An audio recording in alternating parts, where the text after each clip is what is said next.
Here in the Northern Rockies, dark winter months are outlasted in basements, dens, and nooks where kindred souls gather together to share intel, swap fly patterns, and relive the memories from seasons past.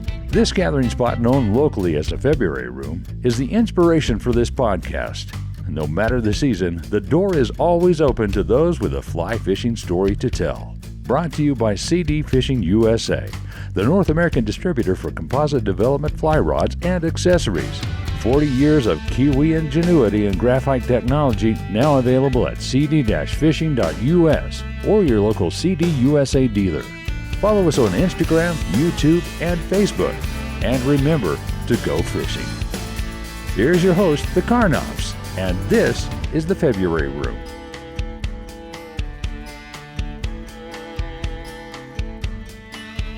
As many anglers know, fishing requires a lot of problem solving, from reading the water to matching the hatch. These fundamental skills to fishing can prepare an angler for a successful day on the water. But have you ever considered how these important skill sets could apply to your daily routine in work and your relationships? Joining me today is John Childress, author of Fly Fishing for Leadership, all the way from London. Thank you so much for joining me today, John. It's a pleasure. I've been looking forward to this. So me too. It's what I love about this leadership book is that you also incorporate some kind of some stories and experiences, and that's what I love about this book. It's not just like this is how we're going to do some leadership. It's like this is how this could apply, and this is how some maybe people have done it wrong in the past. But before we go more into the book, let's start the podcast with a fishing story. Oh my gosh, my favorite thing in the whole world, Lauren. In my book, in chapter 13, it's called Your Leadership Team / Fly Fishing Buddies. And this story happened to my brother and I. We took a float trip down the Good News River in Alaska. And my brother invited an acquaintance. I don't think it was a friend. It was an acquaintance, somebody who he met, and they got to talking about fishing, et cetera, et cetera. So anyway, there were three of us on this trip. Two of us, my brother and I, knew each other extremely well. The other guy we didn't know too well. And it became fairly evident during the week and a half that we were on the float trip that this guy just was a jerk. I hate to say that about people, but he was just a jerk. He didn't help he didn't help collect the firewood. He didn't help cook. He didn't help clean up. He set up his tent. Those people exist in this world. He set up his tent, crawled in, had a beer, and he was not a good fishing buddy. So at the very end of the trip, the last day, we had caught some fish to kind of take home. And we woke up early and had the fish in a cooler. And my brother had gone on the other side of the river to fish, and I was in camp, and I looked downstream, and here comes a grizzly bear. And obviously he's smelling the fact that we had fish overnight in our cooler. So I told this guy, I said, look, you go down to the river, get the raft ready, I'll go back up to camp, I'll grab the cool box, and I'll be right there. So I ran up to camp, grabbed the cool box, turned around. He was halfway across the river rowing like hell. He just freaked out. Oh, no. He totally freaked out. And so we screamed at him, and he finally sort of came to his senses and came back and got me. But no. It inspired a quote on my chapter, and I will read this quote to you because I think you'll like it. The two biggest decisions in life are who you choose as a spouse and who you choose to fish with. So well said. That is so well said. John, when you got the boat, how was, because there isn't too much space between you. It's like you have to sit there the entire time. Was there kind of quietness, or were you why are you? I think because we're on a public, or this is going to be a public broadcast. I won't tell you what I said, but I was livid. Needless to say, we never fished with him again. Yeah, I don't blame you. I mean, that's the reality of life is that there's just some people out there that are jerks and And that's the reality of it. And there's people that we probably don't get along with, which you kind of touch base. Like, I mean, there's just some personalities and it's just kind of navigating it. And sometimes it's like, just don't go fishing with them. just don't go fishing with it. And I'll tell you, life is far too short to hang out with people who you don't get along with. And so, anyway, make wise choices, Lauren. I will keep that in mind. I mean, there's no reason, especially when you're doing something that you love. And then I think there's like that energy that just spoils it for everybody, right? Like when you have that one person that's just miserable, it does rot the entire crowd. You know what I mean? Like not one happy person, but it just takes one miserable person to ruin it for everybody. It makes it tough. You're absolutely right. Yeah. Well, let's talk about this book, John. I'm beautiful cover. I love it. We have someone waiting with his fishing rod and he's got his net on his back and you can tell he's got his eye on the prize. And we have this book. Can you kind of go a little bit description about the Fly Fishing for Leadership book? Yeah, and it's arted out in an interesting way. I was down in Argentina fishing in Patagonia, and it was just as COVID was sweeping the world. And so we were at the lodge and we kind of kept an eye on the situation, but it was getting worse and worse and worse. And so, to make a long story short, I got the last flight out of Buenos Aires before they shut the airport. I got the last flight out of Sao Paulo before they shut the airport. I got the last flight out of Madrid before they shut the airport. And I finally got home. And I said, what am I going to do for this extended lockup that seems to be coming? Yeah. And I started thinking about my life, as one does. And I've been in the leadership consulting business for 40 years. And yet I've been fly fishing even longer. And I said, every time I go fly fishing, I think about leadership principles. And every time I'm in a leadership situation, I think about something I've learned on the river. And I guess that kind of inspired the fact that, I got time and I can't travel. I can't go fishing. So let's try and write this book. And that's how it happened. Quite a number of chapters. There are 22 chapters, and they all have a leadership principle attached to them. I was going to ask you, because as I was reading your book, you have a lot of experiences, life experiences. How did you find these people? Like, are these people in your life that you knew, that you reached out to and was like, or are these stories that, like, as you were saying, when you're on the water, you were always seeing about how these apply for, these principles apply for leadership. How did that come together?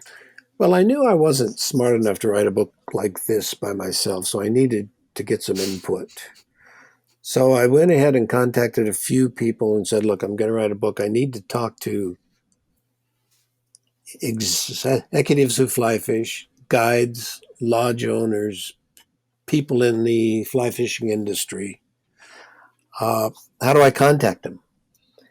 And one name led to another, and 1 to 2, and 2 to 4, and 4 to 8, and we wound up interviewing over the phone 70 people. Wow. All who are far more experienced at fly fishing in the world than I was, and they had such great stories. Yes. They had wonderful stories, and every one of them said, John, I never thought about leadership and fly fishing together, but now you mention it, and then the stories would just come out. Oh, I love it. Can I share one of my favorite stories from your book? Because it just made me like kind of giggle and laugh. This one is chapter 17, Planning, Agility, and Unexpected. And this one's from written by Tucker Horn. Oh, he's a lovely guy. Oh my gosh, this story cracks me up. I got a phone call from an elderly man who wanted to hire me to guide him on a fly fishing trip for a day on our local river. We agreed to meet on the river at 7:30 a.m. He was a fairly good fly angler, but didn't seem to be in a good mood, even though he was catching good-sized fish. So I decided to engage him in some light conversation to elevate the mood in the boat. Just as I started, he asked me, "What kind of hot sauce do you prefer?" I was taken by surprise, but answered with my favorite Texas style brand. He shot back, "Wrong answer. Did you not Google me? If you had researched me before this trip, you would know that my family owns the biggest and best hot sauce company in the world." We fished in relative silence for the rest of the trip.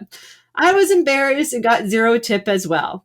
But I learned a priceless lesson about dealing with people and especially about business and leadership. Never go to a meeting unprepared. Always do research beforehand on the topic and people in the meeting. I'm glad you pointed that one out because he's a great human being and so honest. Well, and I mean, what a great way for him to, at the same time, I could see someone being like, what, and who does this person think he is? But then also like, kind of reflecting on that experience and thinking, how could I have been better prepared? Right. And I think what this book really does is apply these skills to better prepare for better outcomes or maybe better situations when dealing with, sometimes as human beings, we have conflicts, and it's just, how do we use our leadership skills and apply those? Well, leadership is not a spectator sport.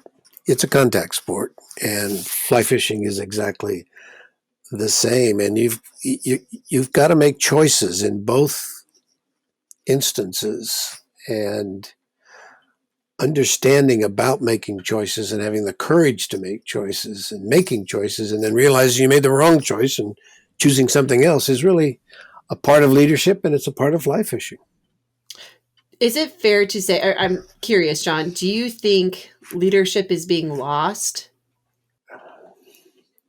Well, let me start with an observation. I don't see many leaders around, and the world seems to be crying out for leaders, but there's a lot of people with the title. And the other thing I'd say, what's missing from most people with the title of leadership is one of the most important ingredients, and I call it courage. Sometimes you got to call a spade, and you got to tell the truth, and you got to stand up for what's right and not play politics and try and smooth things over when there's a situation where somebody has to stand up and make a decision and have the courage to make a decision. That's really well said. I think that is really hard, is to making decisions. I try really hard to give precise answers instead of like, whatever you want to do, when I know exactly what I want to do, but I want to be complacent with everybody else in the group. But I'm like, I hope they all choose what I really want. And I know that's like, like a sign to fail. Yeah. And then, then I'm probably the guy on the boat that's the crummy apple. And I'm like, well, why did I not say anything? And I find, as in my home life, and I think about missed opportunities where I could have had a bigger role in decisions that really, I was like, well, you know what? I don't feel, sometimes I feel like I'm not an expert, but I have an opinion. And that's, I don't know really where I'm going with this, but it's really hard when I see decisions made and I didn't put my voice in it. Well, I think that's where fly fishing has taught me a lot, because you've got to keep making decisions until you get the right outcome. You got to get the right fly, you got to get the length of the leader right, you got to get the number of split shot right. You have to decide whether you're going to go surface or subsurface. You got to read the water. You got to and you're constantly changing. And there's nothing wrong with that. Yet in business, we have this stigma about once you make a decision, you got to stick with it. Well, that's bullshit. That's BS. I love that. Well, and, and also in this book, I mean, you touch so many points into leadership, but you also it's very you have these great photos um on each chapter. How did you gather these photos? Are these from your own collection or did you reach out? I see we have some other like courtesy of Nicholas McComber and how do you get these photos? Some of them are from friends. Some of them are mine. Some of them I went on the internet and found a photo that matched the photo that told the story that I wanted the chapter to tell. I think that's the issue. And then I went and tried to find whoever owns the picture rights and phone them up and say something like, "I don't have a lot of money, but can I use this, or can I buy it at a cheap rate, or can I make sure you use your name and give you credit, blah blah blah." Anyway, I think they're good photos. They're great photos. I mean, I'm looking at chapter 21 with a great catch by Jay Bayer. And underneath that, which I really love this quote, fly fishing is an excellent way to judge a person's character, which I mean, based on your first story, that's a true sign of someone's character. I know as we started in the very beginning of the podcast, you have been worked with so many CEOs and leadership.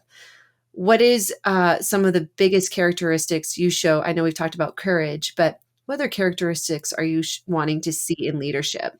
I think one is, how do you distinguish, or how do you manage the dichotomy between having confidence and belief in yourself and your organization and your product on one hand and arrogance on the other?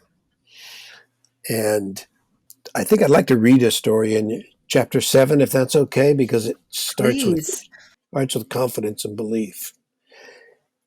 This is a friend of mine from Scotland who's one of the best salmon fishermen I have ever seen. And he wrote this story, or he told me this story, and I wrote it. He says, "I regularly fish for salmon in the Scottish Highlands and stay at the Ochil Bridge Hotel.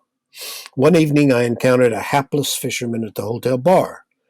The poor man had been fishing for 2 full days without a tug, and he had tried nearly every fly in his box. He had a long face when I approached him.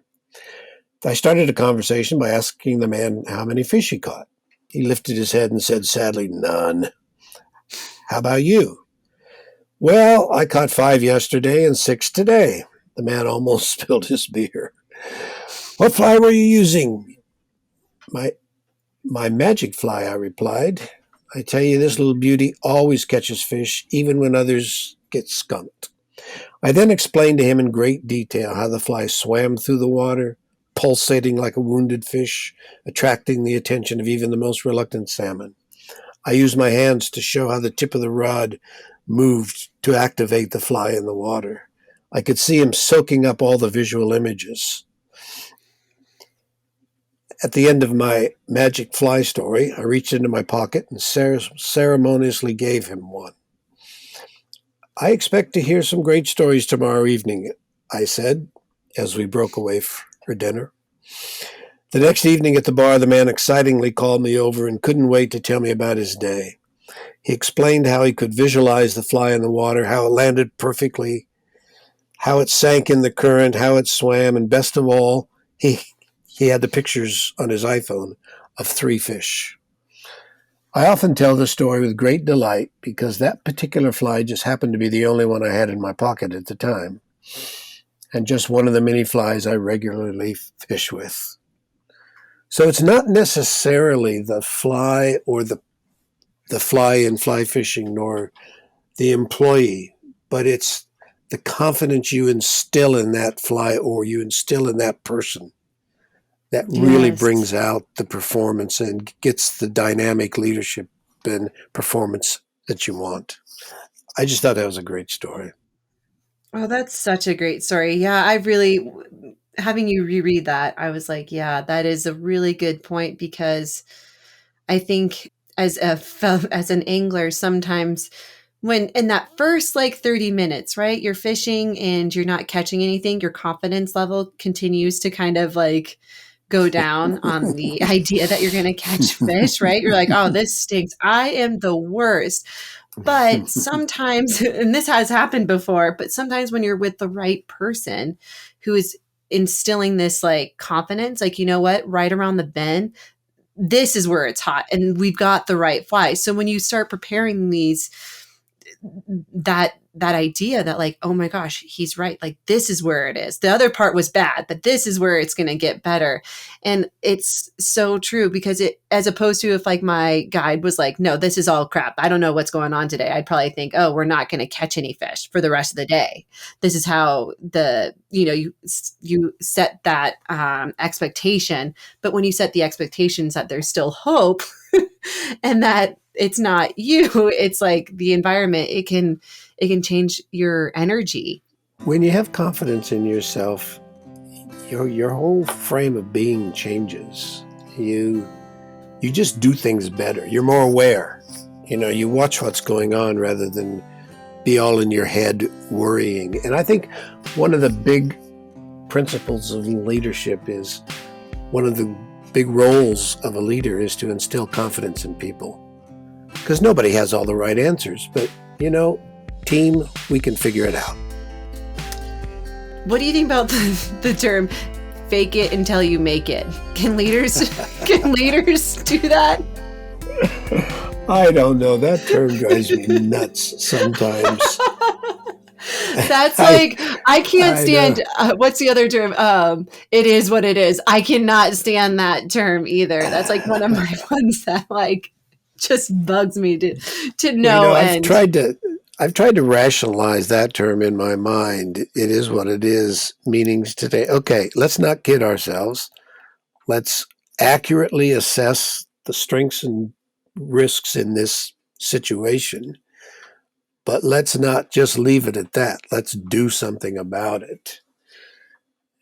But terms fake it until you make it. I think if you're humble enough to say, look, I'm going to try this, I'm learning, I don't know. If you have any input, give it to me. Yeah. That's not faking it. That's being honest. And look, the only way you learn to cast is by casting, right? Right. Well, the only way you're going to learn leadership is by making mistakes and trying again, because most casts when you start out are rubbish. And if you don't keep at it, if you think you failed rather than think you're learning, it's a mindset difference. And a good leader has that mindset that, and it's not fake it till you make it. I love that. You know how like reading this book, it makes me kind of be aware of like how I can build leadership.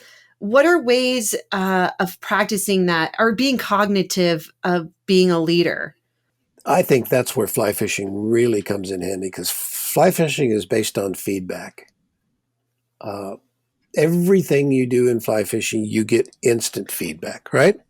Absolutely. You make a cast, it collapses, that's feedback. You miss a strike, you yank instead of lift, that's feedback. You don't get anything for an hour, that's feedback.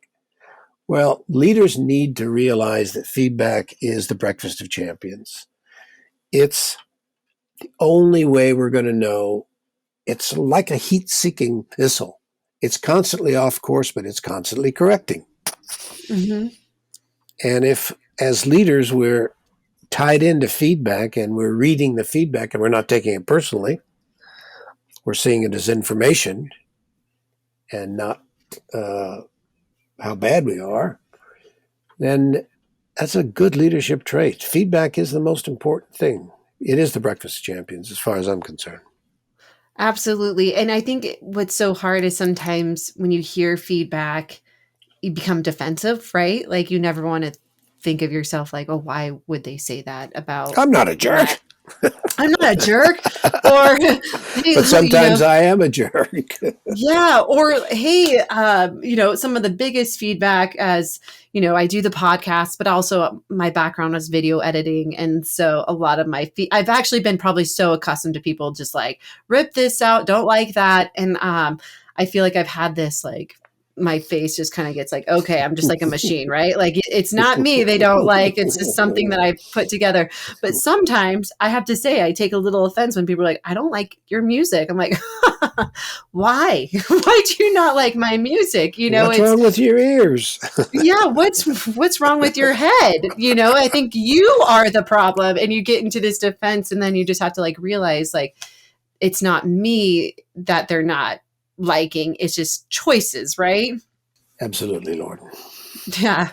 And I also have to say though, you also incorporate in this book, which I think is so wonderful, is stewardship and sustainability on chapter Yeah. 14. Yep. What made you decide to touch on this chapter? Well, I don't know if it was David Brower who said it or somebody that there is no fly fishing on a dead planet. Yes, I love that. Or something like that. But I think it's time. There are 8 billion people in the world and growing. It's not going to stop at 8 billion. It's going to be 10 billion before too long. And we are maxing out the limited resources that there are. And so we have to bake in sustainability and stewardship into our life, into our businesses, into our personal lives, into our sports, which is in this case fly fishing. So we really got to recognize that that's the only way that we're going to get through this thing and create some kind of a healthy planet for all of us, all 8+ billion of us. So I thought it was important to really put this in because stewardship and sustainability, ESG metrics, everything now is getting into the business world. And people have to understand how important it is. Right.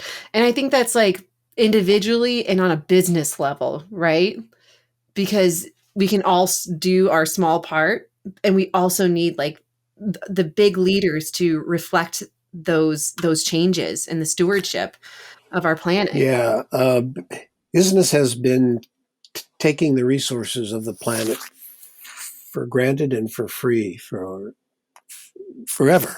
I mean, water, minerals, land, lumber, whatever else you want to think. We've been using up a lot of those things at no cost, thinking it's free. Well, it may be free, but the after effects are not free.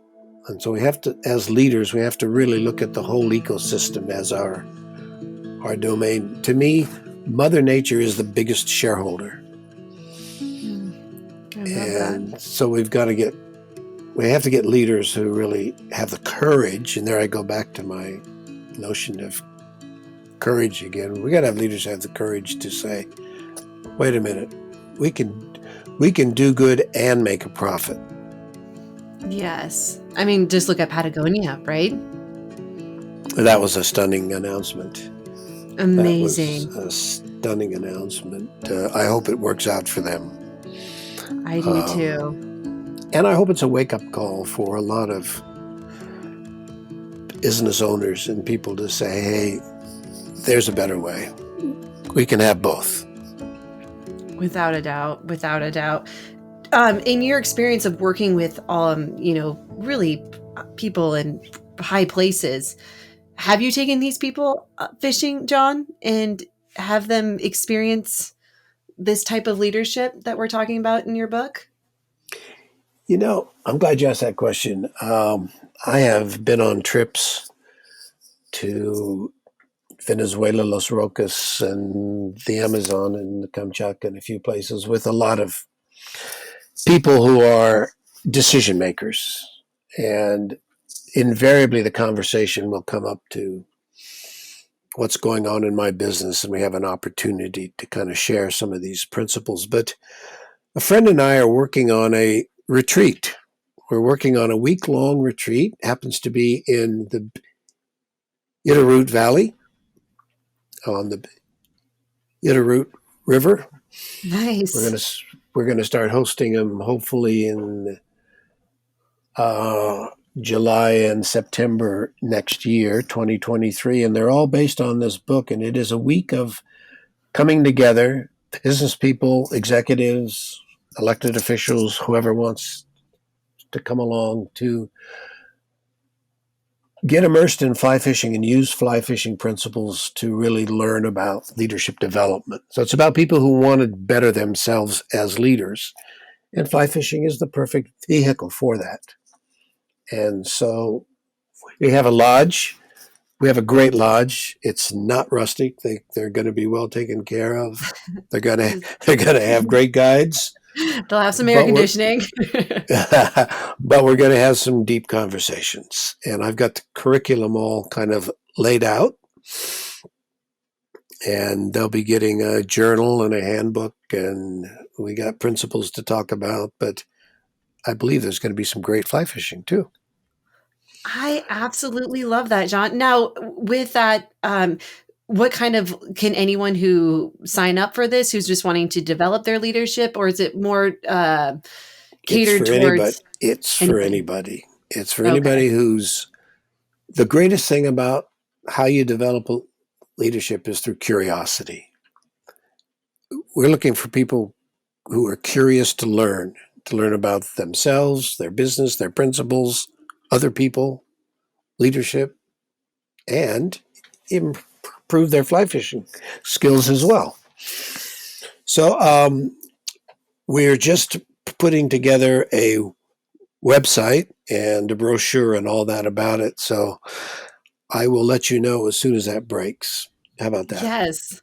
Well, it's so funny because as you were talking about this like retreat, and I've been in other organizations where they're like, okay, we're gonna do leadership kind of conventions, and it was, and they or like, team building, and it used to be like, okay, ready to falling, and then everyone would catch you, and that was like, did you trust your team? And it was, and that's kind of like the old school way of, I was thinking of like the old school way of like trusting your team and being a leader, and I think this is such a great way to take a spin and to make it more tangible, like. I think the opposite of an outward bound experience, which I think is what you're kind of referring to, where you go on an adventure. The opposite of that is what I call an inward bound experience. And I think that's what we're going to work on. How do you have an inward bound experience to where you learn a lot about yourself, your business, other people, leadership, and you do it within the guise of having a great fly fishing week? Yeah. Well, and those are like, as when we started this podcast, we were just talking about like stories, right? And maybe in stories, we can create leadership. We have to have some experiences with them because, again, like I said, leadership is not a spectator sport. It's a contact sport. So we have to get out on the water and experience these principles. And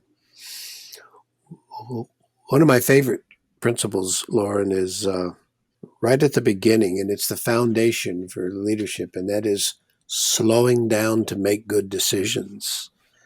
And if you think about a cast, you cannot rush a cast. It collapses every time. And so you have to slow down to make a great cast. As a leader, you should not rush a decision. You got to really get the context. You got to get as much information as you can. And then you're still going to have to make a decision without all the information, but you've thought about it well and you've digested it well.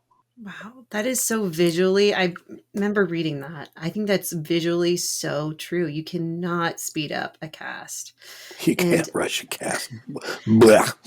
Oh man. And I mean, and also what I think is so great is like challenging yourself to do new skills, even though you probably, when you get to the point of like being the expert caster, right? There's so many new casting, like snap T, you got your double haul, these are all new casts that, once you've pushed yourself to I don't think you can ever be an expert fly angler, right? Like you can get good at it, but you'll never 100% be an expert. You cannot be an expert leader either. There's always something new that you're faced with. But what I like about both leadership and fly fishing is that every time you're faced with something new, there are a core set of principles you can fall back on to figure it out. Very well And that's said, what I John. think this book is about. These are core principles of leadership and they're core principles of fly fishing. They just happen to marry together really well. What is your hope when people are reading your book at the end of it? Like, what is your hope that they'll take away from reading Fly Fishing for Leadership? Now, you've asked a really good question. That's why I have a podcast, John. And I'm usually not at a loss for words, but I hadn't really thought about, well, I guess I want them to remember some of the stories, and I want them to figure out a way to interpret those in their own life. In Love other that. words, say, oh, that story, I've had a similar experience. Now I understand why I got it right or got it wrong. So there's being able to sit back and think about your life and learn some things. I guess that's, and also, I think there's some great stories in here to have a good laugh.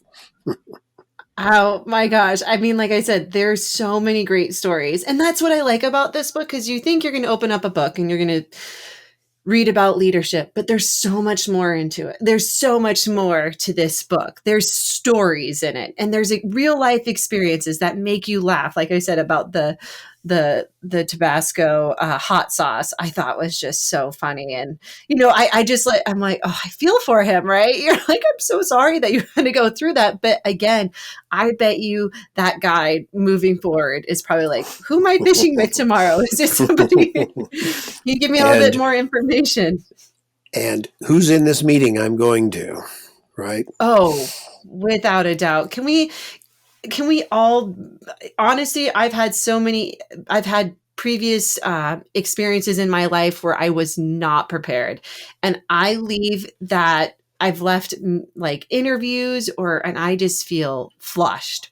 Right. Yeah. And throughout the entire day, I can't stop thinking about how I look like a big goofus. And, like this was like, gosh, right when I got out of college, and I did this interview to do an editing job, and it was a security person, and it was somebody from New York. And, people in New York are a little bit more like, they're intense. in your face. They are. And I was not prepared for it at all. I've been like doing interviews in Montana, and they're all so friendly, and they're like, what do you like to do? And, right. New York's like straight to the point, and they're like, what do you like about this candidate? And I think I said the wrong show that she was on. And they're like, you mean, corrected me to the right show that she was on. And I was like, well, I never even heard back from that person. I felt I was like ghost white. I was like, yeah, that's yes. And, to those days, we've all been there. We've all right? been there. Where you just fail. And but it's okay to fail as becoming leaders. Yeah. Hey, I have a story I want to share with you from the book, and it's because one of the things that doesn't come up too often in leadership is heart. There's courageous leadership, bold leadership, charismatic leadership, confident leadership, technical leadership, whatever you want to call it. But in my chapter 22, the title is It Starts and Ends with Heart. And I'd like to share a story. My older brother and I were fishing on the North Fork of the Clearwater. And it was tough fishing.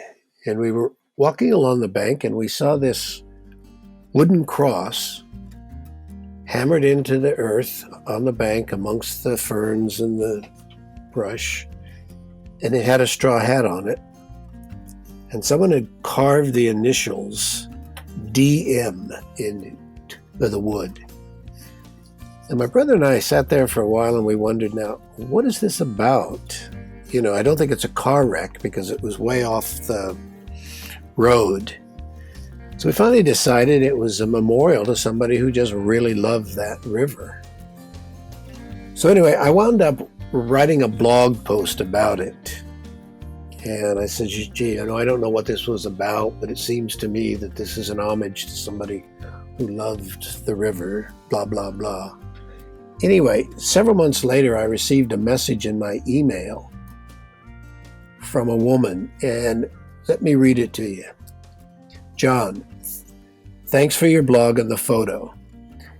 That is a marker we left on the side of the Clearwater River this year to memorialize my dad, who grew up fishing that river. We lost Dad to diabetes on April 5th, 2011, and he is greatly missed. Each year when we visit the North Fork, it brings us closer to him again. Every year we replace his marker, as we know it won't last from year to year. My dad had no happier place on earth.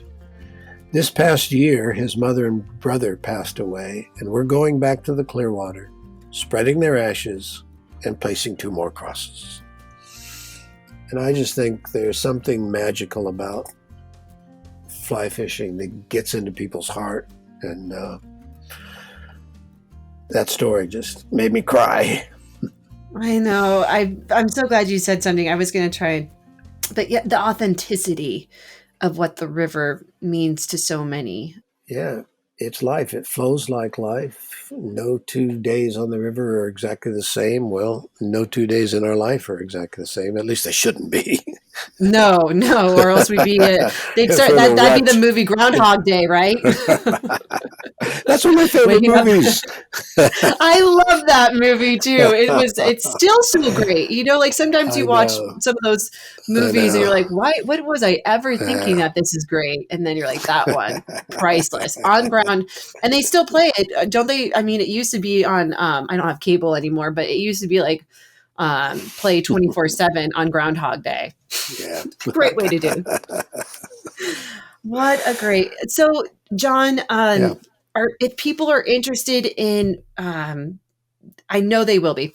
How is the best way for them to grab a book, your book, Fly Fishing for Leadership? I think the easiest way is to just go on Amazon and buy one.